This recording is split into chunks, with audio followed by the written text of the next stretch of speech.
sir, kasi po si ma'am, nagluto yan ng bistek. Bistek talaga? Opo. Sarap naman nun. Asa na? Para kay Clarissa lang yun.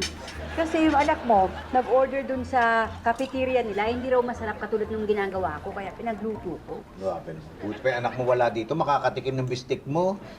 Ikaw naman, syempre ayoko nagugutom yung anak mo, no? Magpapatid nga ako kay Robert dun sa kondo, eh. Ay. Ay, ma'am, wala po si Robert. Sinundo po kasi si Ma'am Benny sa Laguna. Oo, kasama na tatay si Rex eh. Yung pinsan ko na na galing sa Amerika. Rex? Hmm. Parang hindi ko yata nakilala yun. Wala, hindi naman talaga kami close nun. Ano yun eh. Bata pa kami nung umalis papuntang Amerika. Tatay, mapilit. Sabi, mag-bonding daw kami. Uy, wala naman masama ron, ah. Mas maganda nga yun, makikilala mo yung tao. Ay, pakuha na yung bistek. Ay, sige po, ma'am. Naisip ko nga kung anong pwede namin gawin ni Rex wala naman kami mapag-usapan.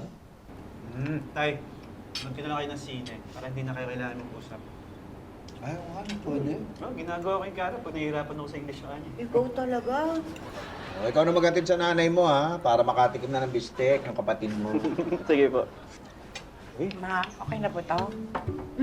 Nako, parang kulang pa. Kulang pa po ba? Oo, kulang pa yan para sa isang taon.